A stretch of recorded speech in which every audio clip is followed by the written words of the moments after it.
आशा करता हूं आप सब बहुत अच्छे होंगे। मेरा नाम है सिद्धांत अग्निहोत्री, स्टडी ग्लोस पे आपका बहुत बहुत स्वागत है। दोस्तों, डिजिटल ब्रॉडकास्टिंग बिल 2023 में आया था। आया क्या था, उसका ड्राफ्ट निकला था और तब बहुत ज़्यादा विरोध हुआ था। हमने भी उस पर लेक्चर किया था। फिर इलेक्शन आ गए और अब दोबारा से उसको लाना है। बिल्स आएंगे। अब यहाँ पे ड्राफ्ट भेजे गए सीक्रेटली कुछ लोगों को, सिलेक्टिव लोगों को, वो लीक हो गया। हिंदुस्तान टाइम्स, इंडियन एक्सप्रेस, बहुत सारे, मैं टाइम्स ऑफ इंडिया से लेके आया हूँ, बहुत सारे न्यूज़ आउटलेट्स ने इसको छापा। देखिए यार, मैं बहुत ज़्यादा इससे सहमत नहीं हूँ। मुझे लगता है सरकार को ये नहीं करना चाहिए और हम यही अपील करेंगे, हम यही उम्मीद करेंगे कि सरकार इस पर थोड़ा सा ध्यान दे, क्योंकि जो प्रोविजंस है ना वो बहुत ही स्ट्रिंजेंट हैं। आप समझ रहे हो, कंप्लायंसेस इतनी सारी हैं कि इंसान पेपर वर्क में ही उलझ सकता है। ओके, तो खैर देखेंगे, लेकिन उससे पहले 10,000 MCQ का कोड जो आपके लिए बहुत ज़बरदस्त होगा। 10,000 कूपन कोड आप यूज़ करेंगे, आपको 500 डिस्काउंट मिलेगा। 999 का ये कोर्स है। ओके, तो बेसिकली क्या है कि ministry of information and broadcasting, broadcast regulation bill 2023, अभी वो ड्राफ्टिंग स्टेज पे है। अभी कुछ हुआ नहीं है, बिल आया नहीं है, याद रखिएगा। अभी ड्राफ्ट हो रहा है। सरकार स्टेक होल्डर्स से कंसल्ट कर रही है। अब एक set of stakeholders they are worried, क्योंकि जो पोटेंशियल रेगुलेशंस हैं उस पर कंटेंट क्रिएटर्स और इन्फ्लुएंसर्स खत्म हो सकते हैं। बिल्कुल, इसमें स्पेशली जो छोटे क्रिएटर्स हैं, भाई देखिए हम लोग भी बहुत ज़्यादा, इसमें आपको बड़ी टीम चाहिए। तो अब ये समझिए कि बहुत सारे जो इंडिपेंडेंट जर्नलिस्ट हैं या फिर वो सरकार से सवाल पूछते हैं, तो एक ये भी कह रहे हैं कि सरकार के सवाल पूछने को बंद करना है क्या, फ्रीडम ऑफ स्पीच को ख़त्म करना है। आप समझ रहे हो? तो ऐसे जैसे रवीश कुमार, ध्रुव राठी, ऐसे बहुत सारे चैनल्स हैं, ठीक है, जो सरकार से सवाल पूछते हैं। तो अब यही बोला जा रहा है कि ऐसा तो नहीं कि कहीं एंटी सरकार बिल है। सरकार का ये कहना है कि भाई देखिए, हम सिर्फ सही चीज़ें बताना चाहते हैं, फालतू में फेक न्यूज़ फैलाने की कोई दिक्कत नहीं। और अगर आप न्यूज़ दे रहे हो तो इसमें क्या प्रॉब्लम है, आप रेगुलेशन में आ जाओ, कोई दिक्कत नहीं है, ये बोला गया है। अब वही है कि बहुत सारे जो हैं, इनफैक्ट बहुत सारे के सारे ही सरकार से ये बोल रहे हैं कि देखिए ड्राफ्ट हमको भी शेयर करो। अभी ड्राफ्ट मैंने बताया ना, शेयर नहीं किया गया और फ्रीडम ऑफ एक्सप्रेशन को कर्टेल कर सकता है। तो बेसिकली जो शेयर किया गया है उसमें मिनिस्ट्री ने एक्सपैंड किया है। समझ रहे हो? आप ये समझिए कि OTT पे जो इस समय रेगुलेशंस हैं, अब OTT आप समझ, नेटफ्लिक्स, अमेजॉन प्राइम, भाई ये सब अरबों रुपए की, खरबों रुपए की कंपनीज हैं। हम लोगों का कुछ नहीं बचता है, बड़ी मुश्किल से तो टैक्सेस से सब बचा के थोड़ा बहुत बचता है, वो भी एक पूरी बड़ी टीम है। अब उसमें भी अगर इतना सब कुछ हम कर देंगे तो खत्म हो जाएगा। यूट्यूब हो गया, यूट्यूब नहीं, आप इंस्टा हो गया, ट्विटर हो गया, हर किसी पे ये लागू होगा। तो कोई भी डिजिटल न्यूज़ आप देखते हो, जैसे सोशल मीडिया हो गया या कहीं पे भी डिजिटल न्यूज़ आप दे रहे हो, आप वीडियो बनाते हो, तो यू हैव टू, आप सरकार की स्क्रूटनी पे आ जाओगे। इसमें एक लाइसेंस भी लेना पड़ेगा, एक ग्रीवियंस ऑफिसर भी वो आप ही को ही देना पड़ेगा। आप ही कोई ग्रीवियंस ऑफिसर जो है वो अपॉइंट करना पड़ेगा।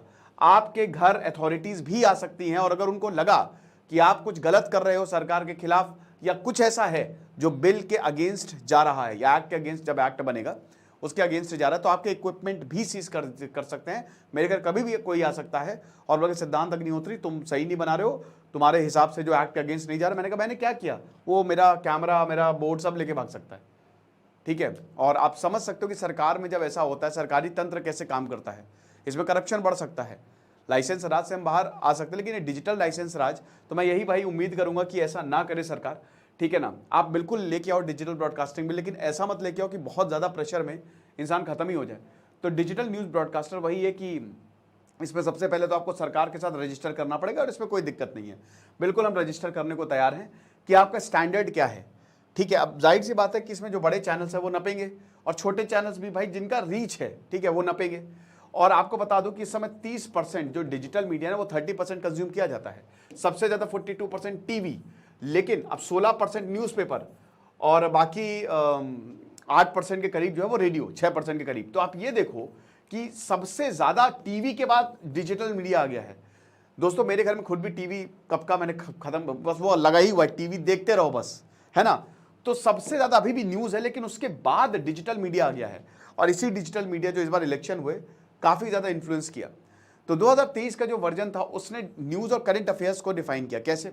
अब इसमें यही है कि जो इसमें ऑडियो हो गया, विजुअल हो गया, ऑडियो विजुअल हो गया, programmes, live programmes, analysis, recent event, socio political, economic, cultural nature, या फिर कोई भी प्रोग्राम ट्रांसमिट किया जा रहा है नेटवर्क के थ्रू, मतलब डिजिटल नेटवर्क के थ्रू। अब इसमें जो भी प्रोग्राम आप कोई न्यूज, जो ये सारी चीजें अगर आप बता रहे हो तो ये सब इसमें आएगा, ठीक है ना। यानी कि आप एक कंटेंट क्रिएटर हो जो न्यूज दे रहे हो, सब आप, मतलब हर कोई इसमें आएगा जो बड़ा क्रिएटर है या जो चीजें बता रहा है। तो यहां पे डिजिटल न्यूज ब्रॉडकास्टर एक नई कैटेगरी 2024 में क्रिएट की गई है।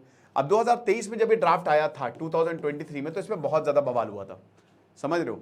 फिर सरकार ने इसको बंद कर दिया, मतलब ठंडे बस्ते में चला गया। इलेक्शन के बाद अब फिर इसको दोबारा से लाने की तैयारी हो रही है। और यहां पे बोला है कि इसमें डिजिटल न्यूज ब्रॉडकास्टर नहीं तो publisher of news and current affairs content, इसको क्रिएट किया गया। और ये जो भी पर्सन जो न्यूज को ब्रॉडकास्ट करता है, करेंट अफेयर्स को प्रोग्राम करता है, online paper, news portal, website, social media, intermediary या बाकी सिमिलर मीडियम के through, systematic business, professional, commercial activity, सब कुछ एवरीवन, वो सब इस कैटेगरी में आएंगे। यानी कि अगर आप न्यूज देते हो तो सिस्टमैटिक एक्टिविटी भी इसमें है, तो इसका मतलब ये नहीं कि कुकिंग वाले या ब्लॉगर वाले।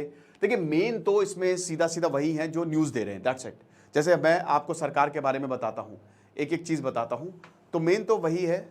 तो दोस्तों जो सिस्टमैटिक एक्टिविटी है, माफ करिएगा थोड़ा सा एक इंटरप्शन आ गया था। तो यहाँ पे इसमें मतलब है कि कोई, अब देखिए ये तो बात बनाई गई है, बट वही है एनी स्ट्रक्चर या ऑर्गेनाइज एक्टिविटी जिसमें कोई प्लानिंग, मेथड, कंटिन्यूटी, परसिस्टेंस हो, एक तरीके से कुछ भी जो कि आप, जैसे मान लीजिए कि कैसे पता चलेगा, ठीक है, तो बहुत समय से कर रहा हूं, प्लान करके कर रहा हूं, मेथड है, कंटिन्यूटी है, तो ये सिस्टमैटिक एक्टिविटी में आएगा। तो इसमें व्लॉगर हो गए, फूड व्लॉगर हो गए, ट्रैवल, सब आ रहे हैं। लेकिन मेनली ये देखिए, अब फूड व्लॉगर, ट्रैवल व्लॉगर तो ट्रैवलिंग करते हैं या फूड के बारे में बताते हैं, वो सरकार के बारे में तो कुछ कहते नहीं है।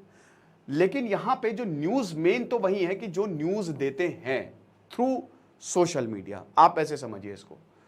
तो अब वही है कि जो मतलब ministry of information and broadcasting है, वो उन इंडिविजुअल्स को रेगुलेट करने वाली जो कि न्यूज या करंट अफेयर्स कंटेंट देते हैं सिस्टमैटिक बिजनेस या प्रोफेशनल्स में।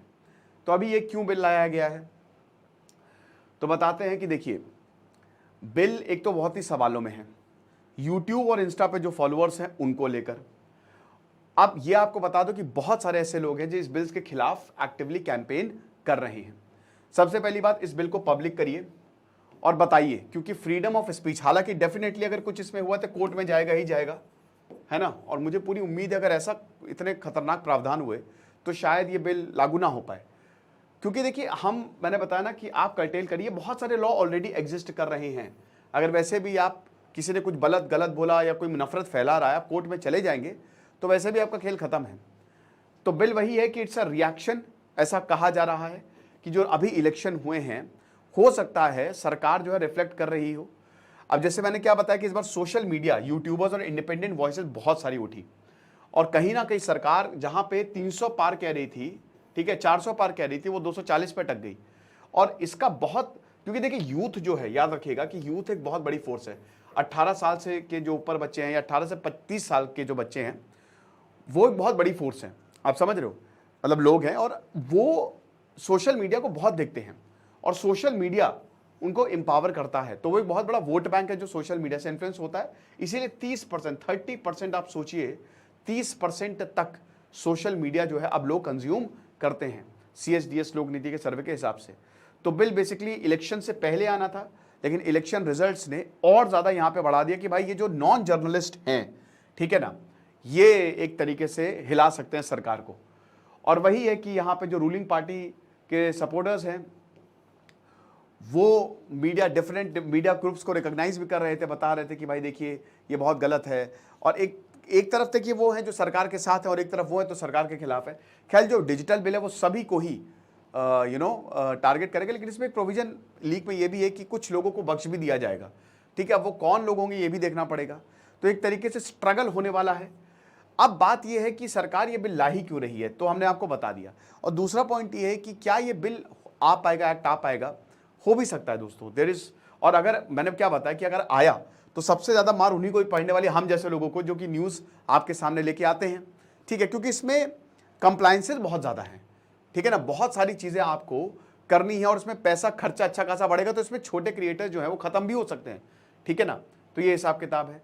तो अब वही है कि जैसे यहाँ पे कुछ लोग ये भी बोल रहे हैं कि देखिए, जो रेगुलेशन बहुत इंपॉर्टेंट है, कोई दिक्कत नहीं, आप रेगुलेट करिए, it is very important, but इतना ज़्यादा एक्सेसिव नहीं होना चाहिए, ठीक है ना। तो अब बिल वैसे ही है कि जहाँ एक गांव है वहाँ पे बहुत ज़्यादा क्राइम है, और उस क्राइम में मान लीजिए कि अगर कोई इंसान आवाज़ उठाता है तो आप उसी को ही चुप करवा सकते हो, करवा देते हो, यानी कि आप कोई भी अगर बोल रहे तो आप समझिए कि सही नहीं है। दूसरा कि वही है कि हर कोई क्रिमिनल है, तो ऐसा नहीं होना चाहिए, और एक तरीके से प्यूनिटिव अप्रोच है जहाँ पे इंडिविजुअल सबसे पहले अपनी इनोसेंस प्रूव करेंगे।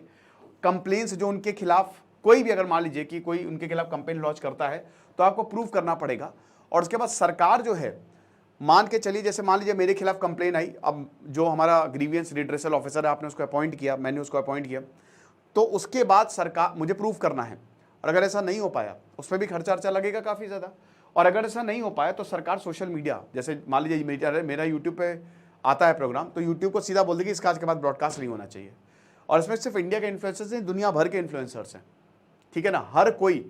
तो यानी कि यूट्यूब मेरी भाई, क्योंकि उनके पास फाइनल अथॉरिटी है, तो मेरा वीडियो आएगा ही नहीं, आप समझ सकते हैं। तो वही है कि जो बिल है इसके कंटेंट को पब्लिक करिए, ताकि कंटेंट क्रिएटर जो हैं, जो अभी डायरेक्टली इफेक्ट हो रहे हैं, उनको रिव्यू कर सके और उसके बाद फीडबैक दे सके, क्योंकि दैट इज़ क्वाइट कंसर्निंग। अब सबसे बड़ी बात रजिस्ट्रेशन रिक्वायरमेंट है। अब सबसे कौन इसमें रजिस्टर करेगा? अभी देखिए, अभी मैंने क्या बताया कि बिल सबको नहीं दिया गया, तो पहली बात ये पब्लिक क्यों नहीं किया गया? आपने 2023 का ड्राफ्ट पब्लिक किया था, इसको भी पब्लिक करिए। तो एक तो अनसर्टेनिटी है कि सरकार में आपको एक लाइसेंस तरीके का बोला जा रहा है कि लेना पड़ेगा, यानी कि एक रजिस्टर करना पड़ेगा तभी आप लाइसेंस लेंगे। तो अब इसमें सारे इंस्टाग्राम यूजर्स, फॉलोअर्स सब आएंगे, लेकिन कितने मिलियन होंगे, कौन होगा, ये एक बड़ी बात है। कौन यहाँ पे रजिस्टर करेगा सरकार के साथ, क्या क्राइटेरिया होगा? उसके बाद अगर आप क्रिटिसाइज करते हो, ये भी है, तो बेटा आप यू कैन नॉट क्रिटिसाइज, सरकार के खिलाफ आप बोल नहीं सकते हो, तो ये भी एक प्रॉब्लमेटिक है।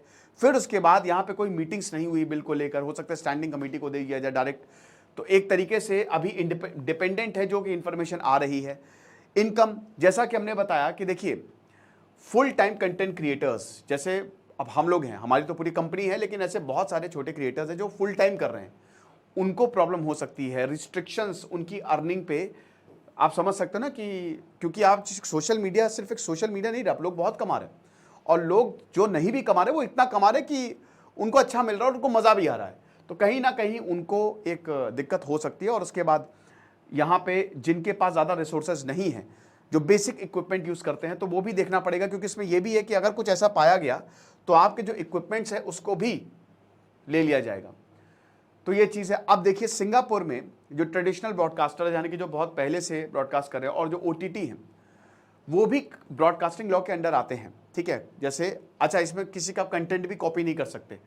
जैसे मान लीजिए कि कोई किसी ने न्यूज़ चलाई और कोई ऐसी न्यूज़ ऐसी बाइट उठा ली, क्योंकि आमतौर पे आपने देखा होगा जो डिजिटल क्रिएटर्स होते हैं वो ऐसी बाइट चलाते हैं, मतलब दूसरों का कंटेंट उठा लिया। जैसे नरेंद्र मोदी जी ने अगर कुछ बोला तो उनका कंटेंट चला लिया, तो वो आप नहीं कर सकते, ठीक है, तो वो कॉपीराइट के अंदर आएगा। तो ऐसा सिंगापुर में है। OTT को भी रेगुलेट किया जाता है और उनको भी लाइसेंस चाहिए, ठीक है ना, लेकिन जितनी ऑब्लिगेशन टीवी को देनी पड़ती है उतनी ऑब्लिगेशन नहीं है, यानी कि एक तरीके से उतना ही रेगुलेट किया जा रहा है जितनी सही। अमेरिका में जो फेडरल कम्युनिकेशन कमीशन है और उनका मीडिया ब्यूरो है, वो भी रेडियो और टेलीविजन स्टेशंस को रेगुलेट करता है। OTT जो है वो अमेरिका में अभी रेगुलेट नहीं किया जाता है। तो एक तरीके से भाई देखो यार, दिक्कत तो है ही है। तो हम तो यही बोलेंगे, एक तो पब्लिक करिए जो भी उसके प्रोविजंस है, और सरकार को इसमें ध्यान देना चाहिए। ये देखिए, इसको सरकार एक कंस्ट्रक्टिवली इसको ले सकती है। मेरे ख्याल में पता सबसे बेस्ट क्या होगा कि जो सरकार के खिलाफ आवाज़ उठाते हैं, आप उनसे 1 to 1 बात करिए ना। आप अपने नुमाइंदों को भेजिए। आप जैसे मान लीजिए कि कोई भी है, अगर आपको लगता है वो गलत के, तो आप 1 to 1 बात करिए, ठीक है। ऐसे भी हो सकता है, लेकिन प्रोविजंस थोड़े तगड़े हैं, है ना, और इससे काफ़ी दिक्कत हो सकती है। देखेंगे, बाकी जो होगा हम आपको बताएंगे ही। Thank you so much.